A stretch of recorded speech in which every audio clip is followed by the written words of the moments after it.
Thank you so much for joining us and our presenters on this important and timely topic, one that is in fact becoming quite a priority for hiring managers and heads of companies and corporations. Just to introduce myself once again, my name is Ratna Omifar. I am the Executive Director of the Global Diversity Exchange at the Ted Rogers School of Management at Ryerson University in Toronto. Our business at GDX, that we like to call ourselves GDX, is linking immigration to prosperity and amplifying those links and disseminating them with either research or practical solutions or applications as they may be.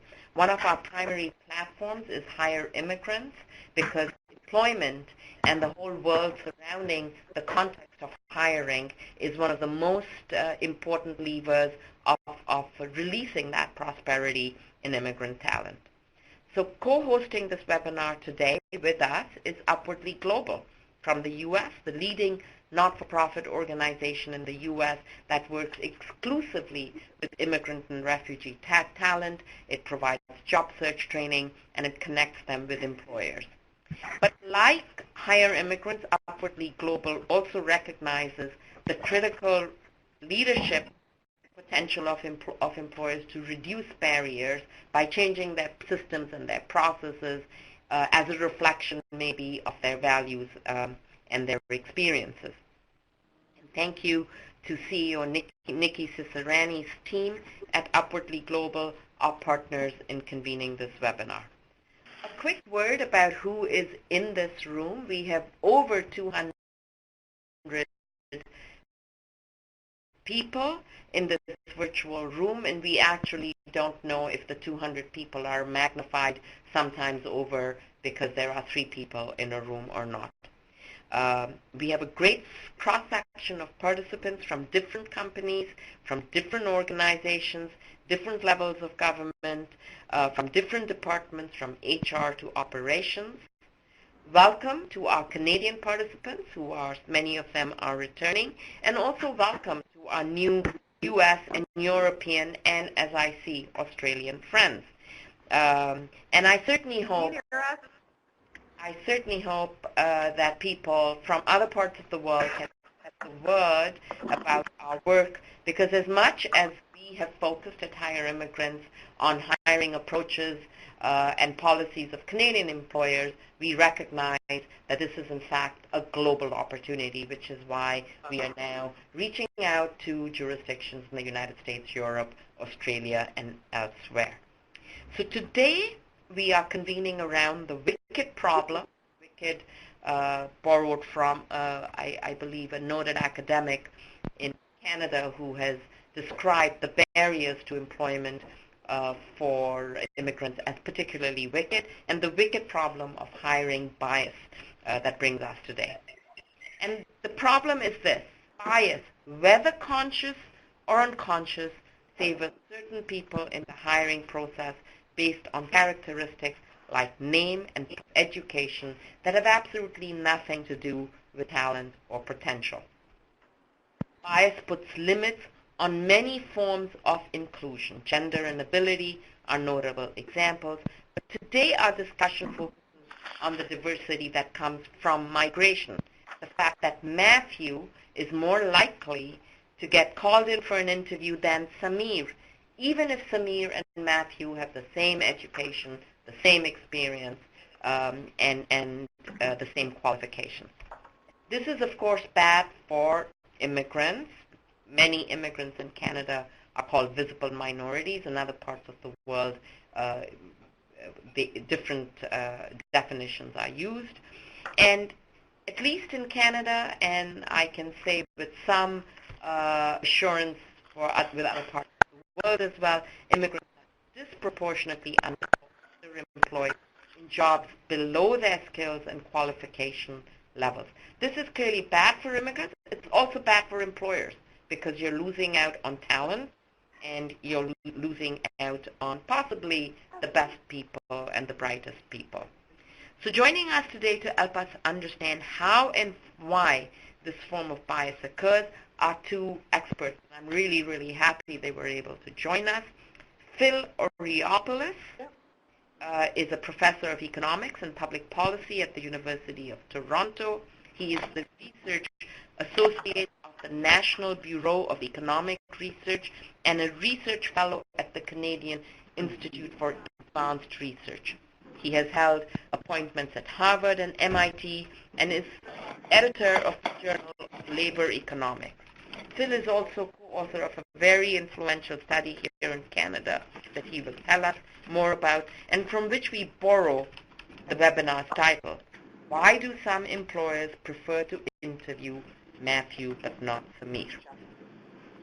Phil will be followed by Heidi Walker. We like to match the research with solutions, and Heidi Walker is a founding team member and business evangelist, as they like to call themselves, at Gapjumpers. Heidi has 13 years of international human capital experience at a senior level in world-leading companies such as GE, Swiss Re, and Bloomberg. Her work has taken her to Europe, China, and of course home to the U.S. She's an entrepreneur who founded the Parenting Difference before joining the founding team of Gapjumpers to put into action a philosophy that blind auditions improve diversity of talent without compromising on excellence. We will hear briefly from each presenter, followed by questions and answers from the chat room. We begin with evidence. Phil, tell us how you know that Samir is less likely than Matthew to get hired and why. Over to you, Phil. Thank you. Okay. Hi, everyone. It's really great to have a chance to speak with everyone over this system. I can't see anyone, but it's nice to have so many people online. My task is to go quickly through sort of some evidence that I did here in Canada in about 10 minutes. So let me get going, and then welcome discussion later after that. So if you can go to the next slide. This study started off with trying to understand why immigrants in Canada are struggling, and they really are, both in terms of much higher unemployment and lower wages than native-born, not just when they arrive, but moving in the future. And there's some usual suspects on whether foreign experience is not valued enough, or foreign education, concerns around language, cultural differences. And so this attempt was to take a novel approach to try to disentangle which components seem to be driving things. So the approach was to conduct one of these resume audit studies, which has been gaining popularity as a way to provide evidence on different kinds of discrimination. And my research team sent out many thousands of mock resumes in response to online job postings, and systematically varied different components on the resumes, not just experience in education, different characteristics, of what kind of experience, what kind of education, and the name. And previous audit studies had found differences by race. So if you want to go to the next slide, I'm going to summarize sort of the main results here. This is a picture just as of sort of two resumes tending together. Most people get an intuitively idea of what we're doing, where we flip a coin to see which resume we send, essentially. The resume on the left is identical to the one on the right, except for the name in this case. So resumes are the same, except one is with the name John Martin, and the other one is with the name Zhang Long. And we did this, as I say, for a number of different characteristics, not just the name. So if you go to the next slide, the first finding is that there is a big gap in the likelihood of getting a callback or a response to set up a job interview. For resumes that have typical Anglo-Saxon names with Canadian education and Canadian experience, on average, for all of the resumes we sent out, it was about a 16% callback rate. So of the 1,000 resumes we sent in these categories, there were 15.6% received some type of response to set up an interview. But if you contrast that with another type of resume, which had a foreign sounding name from the three major countries that we tend to get immigrants from in Canada, India, China, or Pakistan, also with foreign education, foreign experience, the likelihood of a callback for an interview was much lower in the range of 5 or 6%. Interesting enough, on the slide you can see the difference for someone applying from Britain. There was virtually no difference in the callback rate compared to those with Canadian education, Canadian experience, with a callback rate of 14%. So that's the starting point, and then the question is, well, what components of that? Now we're going to start changing parts of the resume and see what makes a difference. So you go to the next slide. You see that foreign experience, changing the foreign experience to even a little Canadian experience makes a difference. So all of these resumes had listed a BA degree and 4 to 6 years of experience. When we start moving all of the experience from a foreign location to at least the most recent experience to a Canadian location, the callback rate changes from 5.2% to almost 9%. So a big difference even just listing a little Canadian experience. And this is not, the description of the experience for most part was the same. All that's changing here is the location. So instead of KPMG Mumbai, it's KPMG Toronto. And finally, when you see that it's still foreign education, but listing all Canadian experience, the callback rate climbs even further, all the way up to 11.4%. If you go to the next slide, once we have Canadian experience, whether someone is listing that their BA degree was from a foreign country or a Canadian country did not seem to make any difference. We were a little surprised with that result, but one interpretation is that when someone is listing 4 to 6 years of experience, the employer is really focusing on experience and not much the BA. The other interesting thing in finding 3, if you go to the next slide, is that it also didn't seem to matter where they received their BA degree. So we had similar callback rates whether someone was listing a BA degree from the most selective school in China, either Peking or Tsinghua, versus some other schools that they probably would not have heard of. And that was also a surprising result. Maybe they didn't know the distinction of these rankings, but the selection in trying to get into some of these universities were much higher than others, and that didn't seem to make a difference in the callback. So if you go to the next slide. The other thing that, again, was a little bit surprising on the education front is adding a Canadian master's degree didn't really change the chances for a callback rate.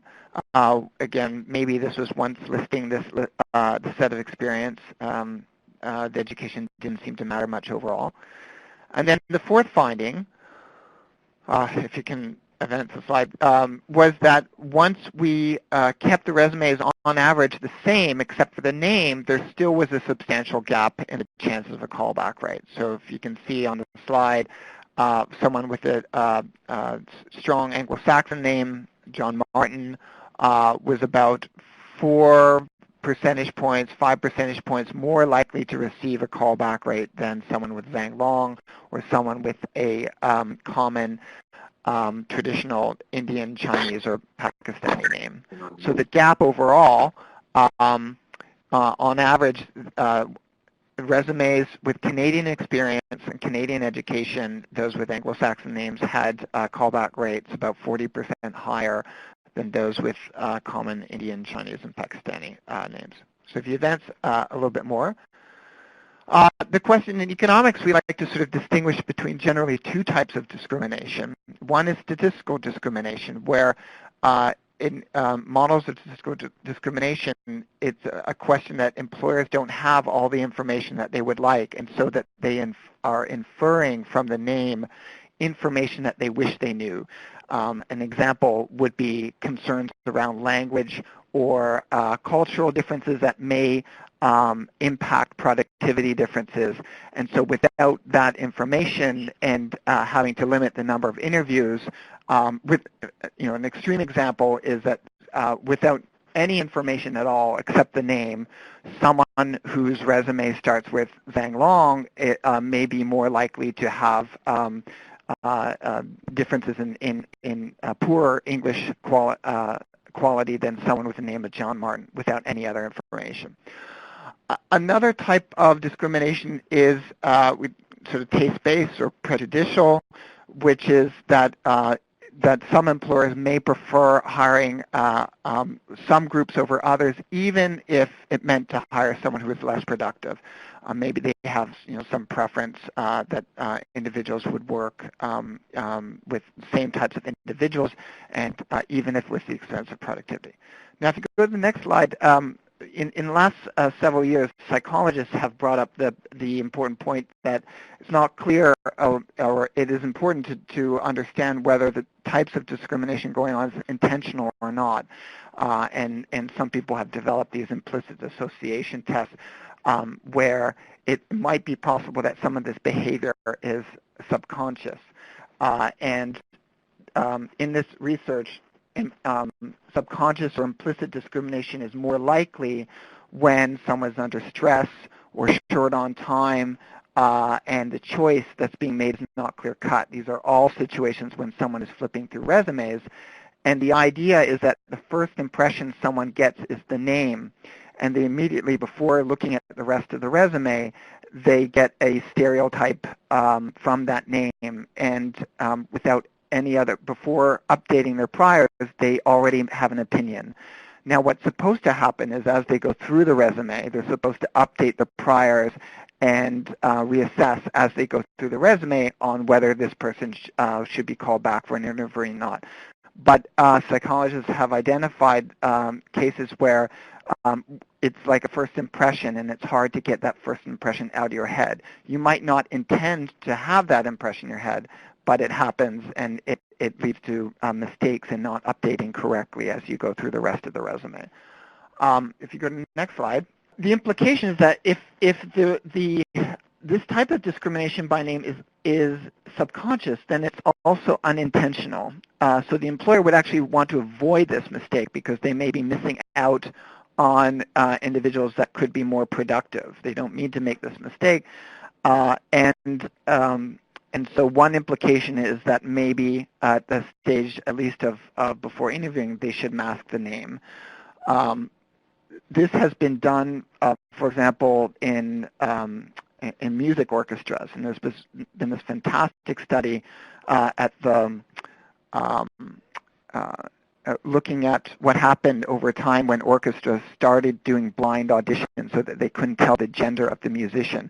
Obviously, the sound of the musician is most important, not the gender, and the study found that when the orchestras started to mask the auditions, they also started to hire more women. And it's a nice study because the audition, they probably get a very clear picture of the musician's talent just from listening to it. So the fact that they're hiring more women after that suggests that women were more productive in many cases to begin with, and employers were missing out on this opportunity because of the initial bias. So I'll leave it at that. It is a very difficult or challenging to disentangle what types of discrimination going on. If I had my choice of a follow-up study, it would be to try to identify large companies that are discriminating by name and to randomly have them mask the name and to see whether that leads to, at the interview stage, more hires for those with foreign-sounding names versus less hires. I think it would be sort of a clear prediction to see what would happen, whether it's intentional or unintentional. Thank you so much, Phil, for that quick overview of very sobering evidence. So now we'll go from problem to solution. And Gapjumpers is really a disruptive innovator, I would say, in human resource practice. And they've got a tech solution to help employers overcome such kinds of bias, whether these biases are intentional or unintentional. So over to Heidi.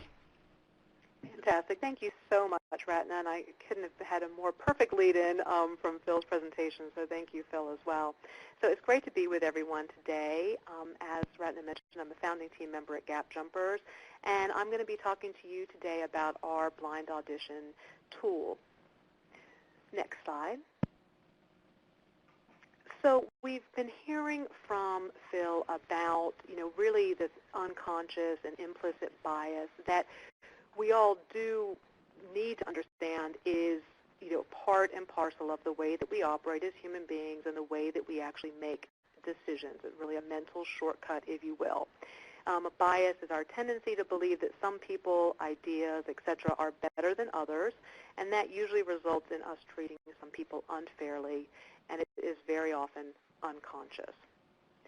As a verb, it causes us to feel or to show an inclination or a prejudice for or against someone or something. And we've heard in Phil's presentation and in Ratna's opening a number of different groups that experience bias and are led to be treated unfairly. And many of us are working on that from diversity and inclusion initiatives. So next slide. So where the diversity and inclusion discussion has really gone to in the last, I would say even just 6 months since I have been focusing on this, is now really towards the discussion about what to do about unconscious bias and bias interrupters. And technology tools are actually playing a big role in helping to identify bias in real time and interrupt it. So there's 2 different ways that that can happen. One is individual bias interrupters. So that is a concrete step that an individual can take to interrupt their own biases in real time. And usually we do that if we've been made aware of what some of those biases are. So an example of that is institutional training, where you might do unconscious bias training for a company. And what we found is that really up until very recently, that's where the solutions kind of stopped. Everyone said, okay, great, we've done our unconscious bias training. How come we're not getting better results from, the diversity of our talent pool? And where things are going now is really to marry that and couple it with organizational bias interrupters, which are a change to the basic business systems such as hiring, performance evaluations, bonus evaluations, etc., that interrupt that bias going forward. And that is where Gapjumpers comes in. And we heard Ratna talk at the opening that, we're really looking at systems and processes and behavior. And unless we're really looking at things that attack each one of those areas, we're unlikely to get a significant change in the diversity and inclusion practices that we're experiencing. Next slide. So for Gapjumpers, our clients are looking to interrupt bias organization-wide using the Gapjumpers blind audition tool. It is based on the academically tested method of blind auditions. Talent can prove their skills, commitment, and creativity through a blind skills challenge first. And Phil related the most commonly cited research on this, which is the organization study, and then also some of the work that Phil's done and others such as the Clayman Institute, who we are actually our research partners. It is designed to work around existing solutions, and it's led by experienced technical, human resources, and customer services professionals. Our clients are managing unconscious bias during the talent assessment stage in a way that helps to accelerate the adoption and institutionalization of new behaviors in line with company values. So, for instance, if we have had lots of people in the tech field saying, well, we don't hire people from a coding camp, and then through a blind audition they bring people on who are from coding camps, it slowly starts to change people's ideas of where skilled talent can come from. And we would expect to see the same if you're looking at immigrant populations as well. Next slide. So Gapjumpers works for sourcing, being able to cast a wider net without lowering hiring manager standards. That is often a concern. People stick with a few schools, a few backgrounds, and they use those mental shortcuts because they say this is what top talent looks like and where it comes from. And we limit those talent pools artificially, and there's not necessarily a basis for needing to do that. So when you can use a blind audition and show hiring managers that someone actually can do the job, then again you are interrupting that bias, and they are looking differently at the individual's the background because they know they can do the job. So screening, it's a skills-first shortlisting. So it prevents bias from kicking in during both the candidate screening process and then moving on to interviews. And then evaluation, having objective evidence and systems when doing employee evaluations. So when you're looking at talent and who to bring in, you're looking at more objective data, not just resumes. And at the same time, we're talking to a couple of companies about possibly using this blind audition model at the promotion stage, so that you're taking away some of that bias that might be unfairly impacting certain groups. Next slide. So bias during resume reviews, we've heard from Phil's research how that works. We also have to look at the systems that we're all using now. Bias is built into our applicant tracking systems. It is built into keyword searches. And we do need to be aware that it's not just in people looking at it. There are computer eyes looking at resumes beforehand, and it's human beings who are programming those algorithms. And I've been really, really excited to see some research coming in that's actually addressing the bias in those algorithms. So that's why we do need to be focusing on systems, processes, and behavior if we're going to make a change. So performance bias occurs when applicants from dominant groups, certain schools, certain backgrounds, certain countries, you name it, are judged on their expected potential, while those in less dominant groups are judged by proven accomplishments. A resume shows limited information. This information, as we've heard from Phil, name, ethnicity, school, previous jobs, etc., overemphasizes information that may not be relevant when selecting initial applicants. Next slide. So how does Gapjumpers help? We help to interrupt the sourcing bias in real time because it's open to anyone, and we're not just having people coming from certain small cohorts, and it interrupts that screening bias because it's anonymous, and I'll show you that in just a moment. Next slide. So we work with our clients, and we will actually do sourcing for them. So we get our blind audition challenges out to schools and organizations where they may not necessarily be looking. So say the upwardly global community may be one of those, or individuals of color, whatnot, you name it, community colleges, etc. And at the same time, go ahead and sorry, next slide. In terms of the challenge, what we do is the challenge, our candidates are invited to take the challenge either through our site or through the employer's applicant tracking system. And what they tend to do is every single person who submitted a resume is invited to do the challenge as the automatic next step. So they do not do a sifting of those resumes at that stage, so they are being more inclusive even at the very beginning. Everyone gets an invitation, and the challenges are created with employers and are meant to actually be a relevant work example looking for skill sets that are required for the position, for the team at that point in time. Next slide. What we then do behind the scenes is we then present a scorecard, and we are measuring the candidate's application, the candidate's submission against the agreed criteria, and we present an anonymized scorecard such as this to the employer, and this is what they base their decision on who to interview on completely. They can also take a look at the raw data submission to actually see the project that the person has submitted, or they can simply just look at this. Usually they're interested in taking a look at both, but there's no identifying information there. Next slide. we're used for a number of different positions. There really isn't any type of role we couldn't be used for. We're a new startup, so this is growing day by day. Next slide.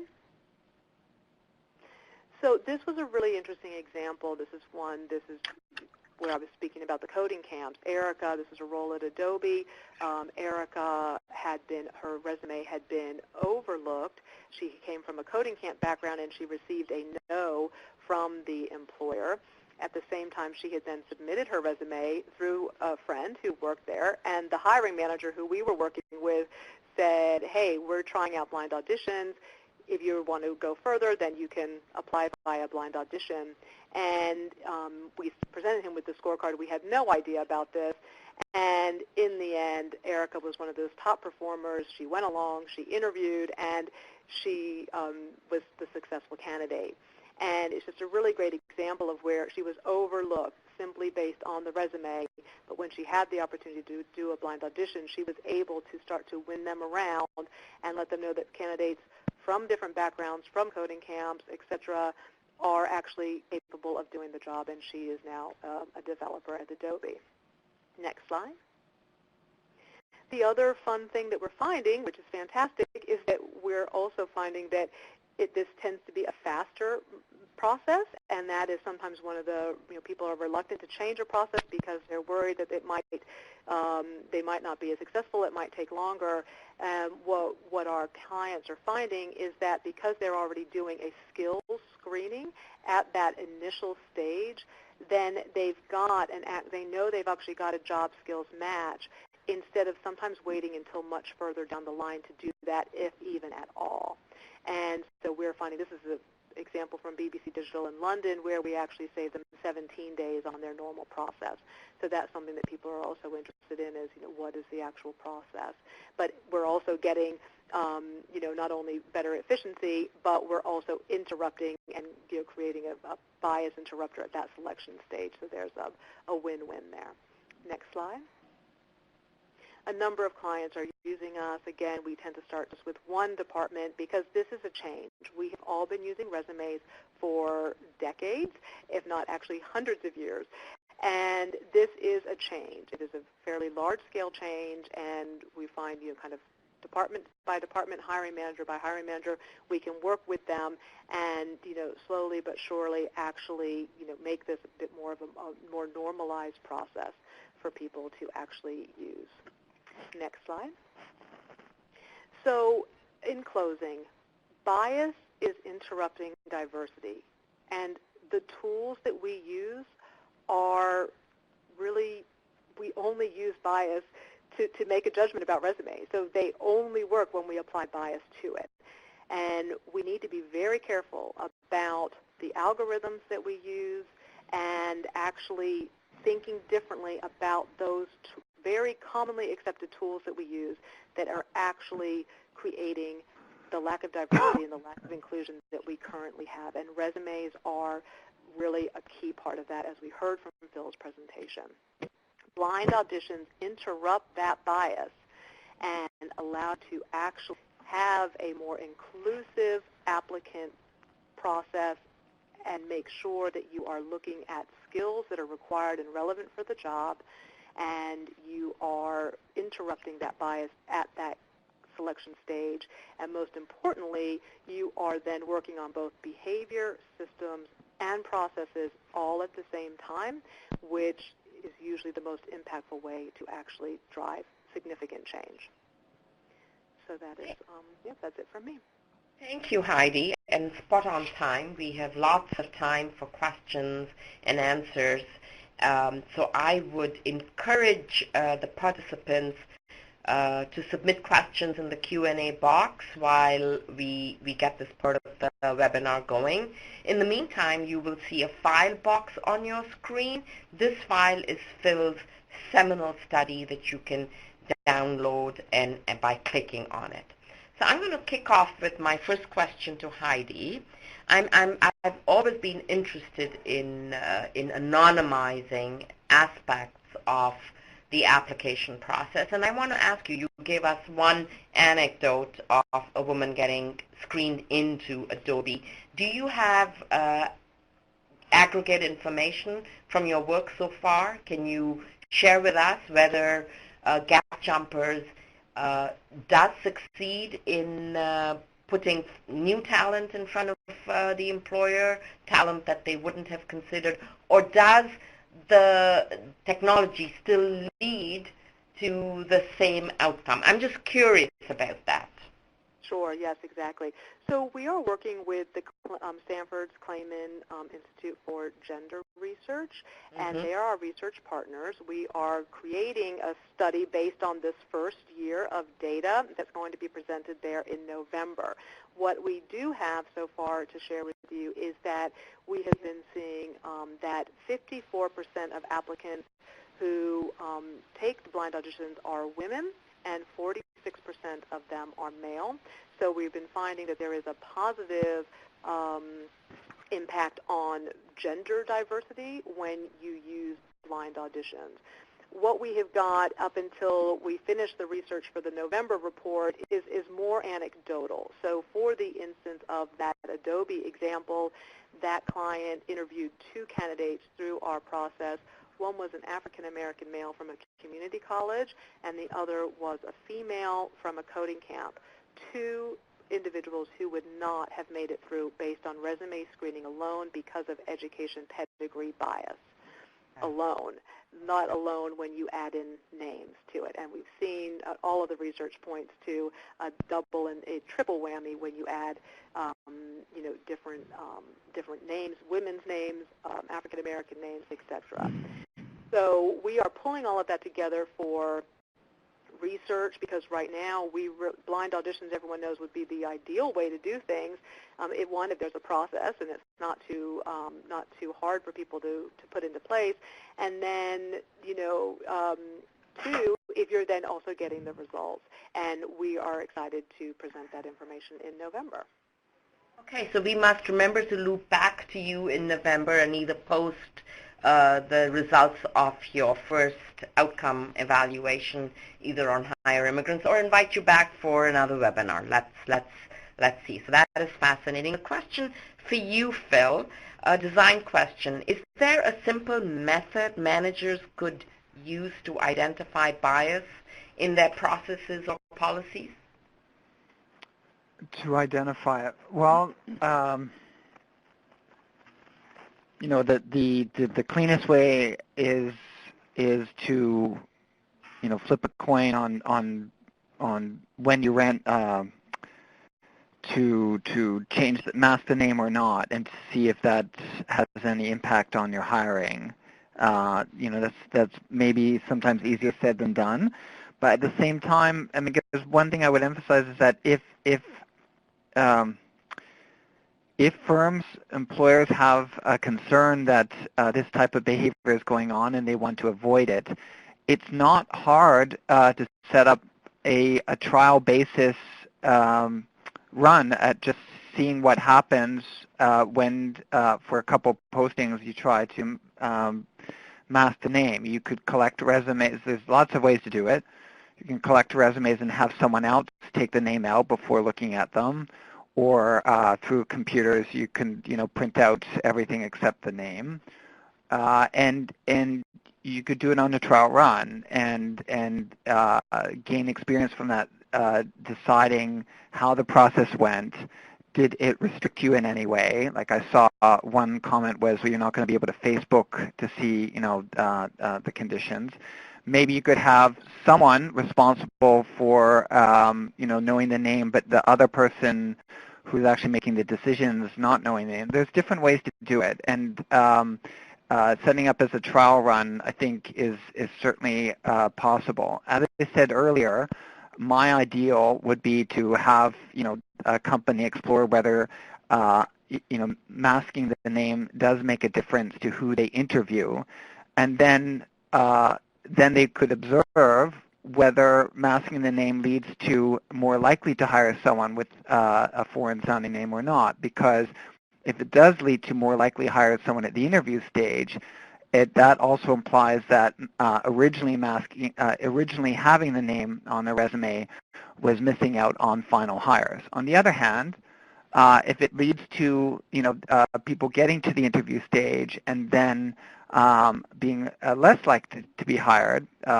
people have foreign names, then it indicates that maybe the name was being used as a screen. And the one thing I guess I would make comment is that there are lots of reasons still for discrimination name. I know that the conversation has kind of focused around this being an obvious case of implicit discrimination that we need to avoid.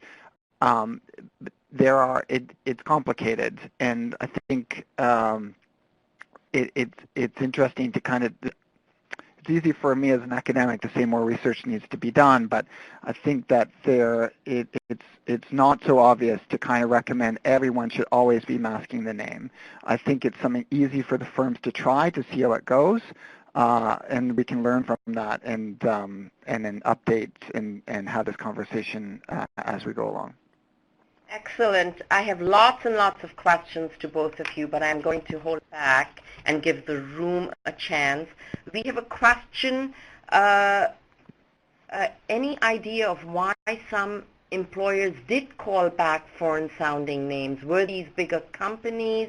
Did they have, do you know if the ones who got called back had either hiring managers who had an affinity to the candidates, maybe they themselves had foreign-sounding names, or did they have a particular commitment to inclusion and diversity? Do you have any idea about that, Phil?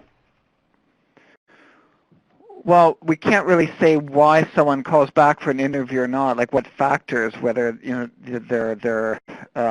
one thing we can say is on average having a foreign-sounding name makes you less likely to have a callback. But of all the factors determining, someone getting a callback, there's lots of reasons. We can try to correlate what we see on the resume to the likelihood of getting a callback. But in general, there's not a way to identify a specific employer and who's discriminating or not discriminating. These are average effects that we're able to tweak out because we send so many resumes out at a time. Yeah, thank you. I like to tell the story.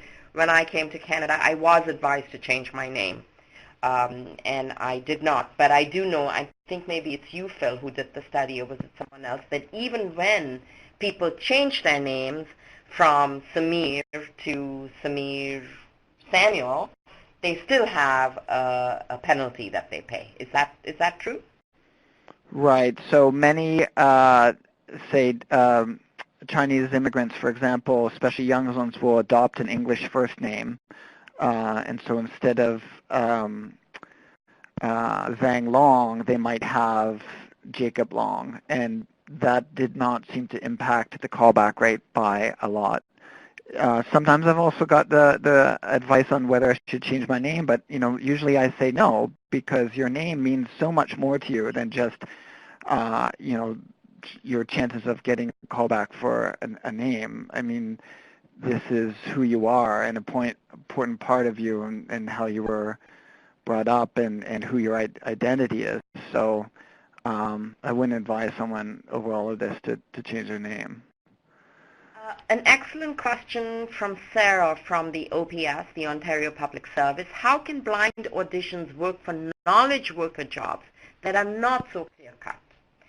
So how do transferable skills come into the ranking? This is a question for Heidi.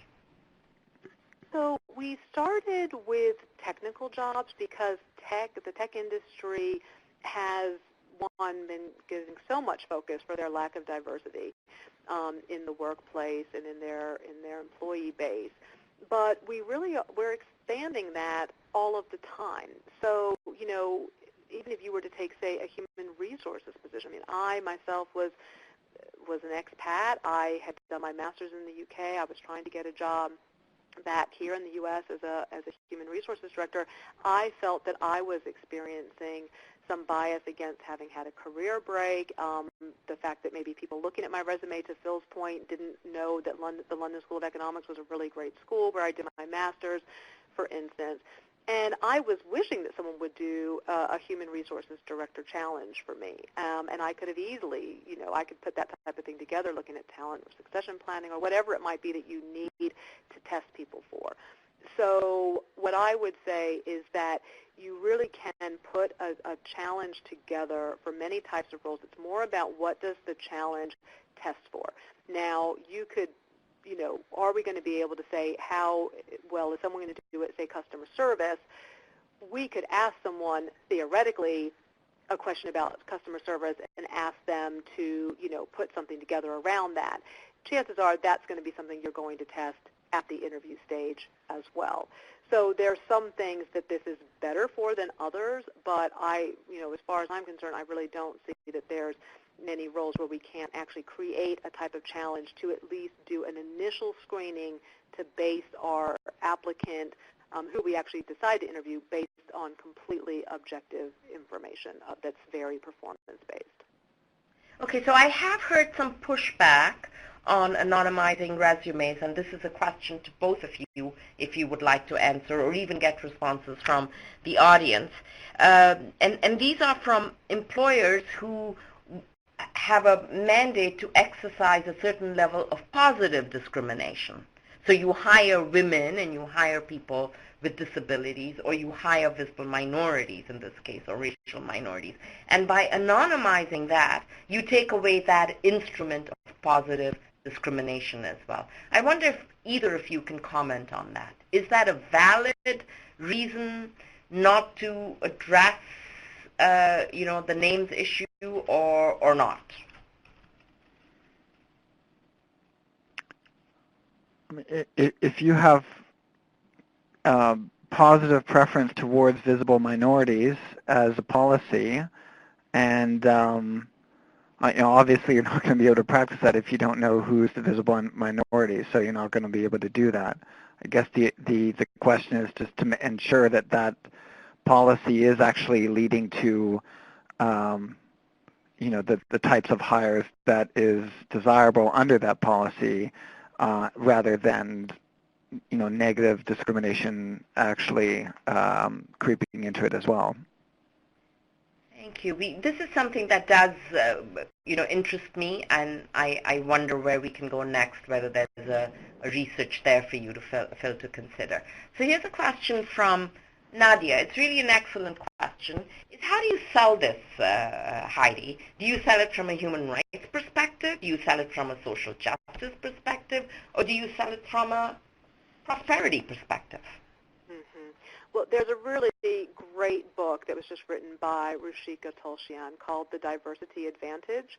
And what I love about this book is that she starts with the business case. And if we achieve just gender equity alone, then it's estimated that there's a $12 trillion positive impact to the global economy as a result of just more women in the workplace. So when you take that and you add all of the studies about companies with more diversity on their leadership teams, companies with more diversity on their teams are better at innovation, are better at product development, et cetera, and that they have stronger financial results, then really it's a bottom line impact. And I think that really is the most important really message for us to be able to impact positive change on this, because that's what our CEOs are going to understand. And that is for each company to really determine what is that business case that they need in order to create a business case that's very specific to their strategy, and where having greater diversity in their talent pool would actually help them achieve that. And there's the SHRM, the Society for Human Resources Management Diversity and Inclusion Conference is happening yesterday and today. And, the presentation this morning, I was following it online, was saying it's not diversity and inclusion isn't a program, it's a strategy. So it must, I'm not about only the bottom line impact, but the bottom line impact is real, and I think that is the strategy, the argument, I guess you would say, that probably holds the most sway. So here's a question to both of you, and this comes, I'm sort of translating or rewording some of the questions and bundling them together. Getting into the resume room, if I'm to use that metaphor, is the first step. At some point, you are no longer anonymous, right? You are in front of an interviewing team. What are some of the barriers that that expressed themselves then that Heidi, either you know of or Phil, you would like to study? Yeah, so I mean, I could definitely point to that. So what we find is that companies that are already actively engaged in unconscious bias training are where really that's kind of like our ideal client, because you've already got some work that's been done to help to interrupt the bias at the interview stage. We have worked with some smaller companies where they just wanted to implement only the blind auditions, and sometimes because they had a hiring manager who they have an issue with bias, and we're not going to be able to solve that. You know, we are a blind audition, and bringing in a candidate who is more diverse at the interview stage is unlikely to simply be able to change a hiring manager who is against, you know, diversity. So what we find is when companies are doing, really looking at it strategically and doing that unconscious bias training, that is an ideal situation for us. I think that that you then get to that point of the individual and then process interrupters, such as interviewing in groups and, you know, making sure that you've got people there who are able to, you know, bring you back and focus on the individuals and the skills that you're looking for. So it definitely can help you to diversify and have a more inclusive screening process and invite a more diverse group of people, and then there is ongoing work. So I think that that's really, you know, we have to be looking at those interrupters throughout the process. Just working on it at one stage is not going to get significant change. That's very interesting. Thank you for that. It has to have a foundation one can build on, not a one-off. So there's a very interesting question. I think, Phil, maybe I'll ask you to take that. What about accent discrimination? You know, so phone interviews are now becoming more and more the norm.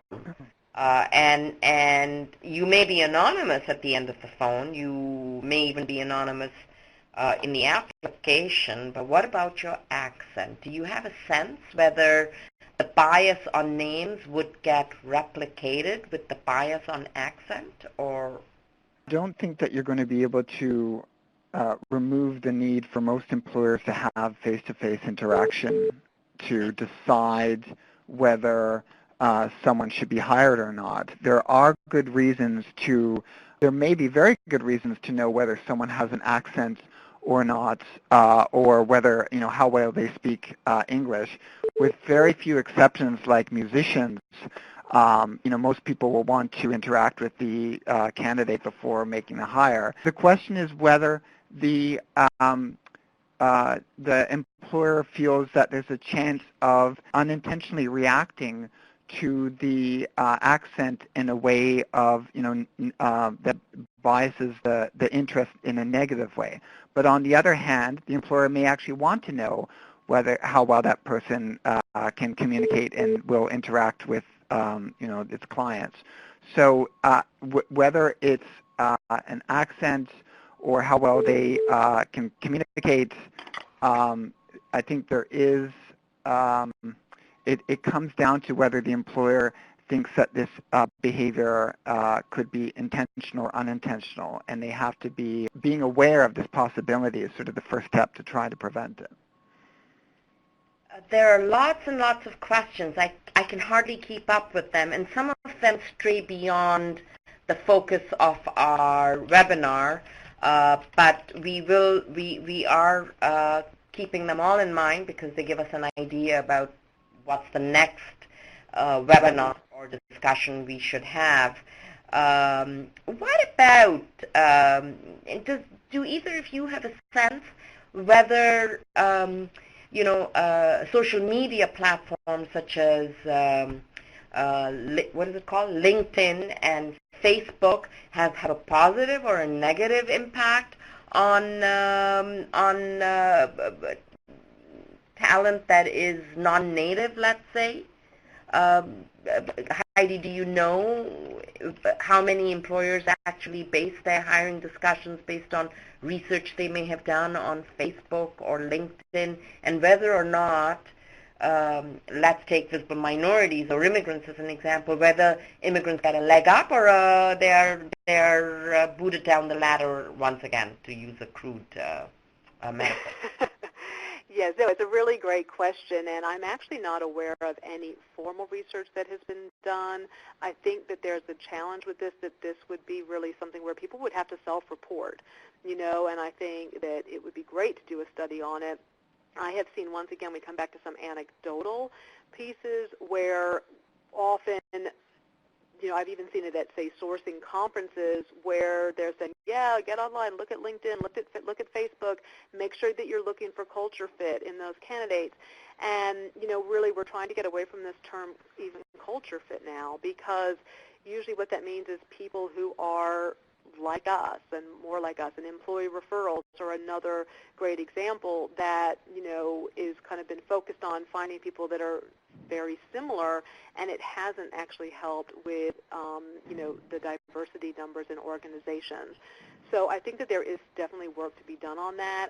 I am not aware of any specifically, but anecdotally, it doesn't seem to work in the favor of individuals because people can just see more information. Hence why, when you're using a blind audition, then they're not able to do that kind of sourcing. They're not able to do that kind of background check until at the point of time that they do interview the candidate. So it can still come into place, but at least by then you've been able to say, hey, look at this great presentation, look at this great submission that someone's done, and you're then, have a more positive bias towards the work that the individual can actually do. Thank you. So we've had lots of ideas for more research, Phil. There it goes. So research always begets more research. But I hope it also begets more practical solutions, such as anonymizing resumes, or is there another idea? Is anonymizing resumes one frontier? Is there something else beyond that? Maybe we can ask the audience to give us lots of ideas, and we will collate these. These could be wild ideas. In my books, no idea is a bad idea. So please do send in your names about what else what you're curious about. We are actually at the end of our session, and we'd like to close by asking our presenters a couple of quick-fire questions. In 1 or 2 sentences, what advice, Phil and Heidi, would you give to those who are listening who have just started out on the journey of reducing hiring bias? And we're assuming at this point, in this question at least, that there are employers in the mix, and there are. What is one practical step everyone should take? Quick. Question from you, Heidi, a response from you, and a response from Phil. Great. What's the one? Yeah, thank you. I would say do something. Look at your automatic tracking systems. Look at actually who is making it through, and then put something in place to actually expand your the talent pool that you're searching from. Okay, Phil. I would say consider trying it out. Try to mask the names. If you're reluctant, think about why you're reluctant. But try it out and see how easy things go, and what the experience is, and go from there. Okay. So thank you all. Our time has run out. I'm particularly dedicated to letting everyone leave, but on behalf of all our participants, our team at Hire Immigrants, our co-hosts at Upwardly Global, let me thank Phil and Heidi for a very informative exchange of ideas. Once the webinar recording and resources are available, everyone will be notified, and you'll be able to log on and hear again.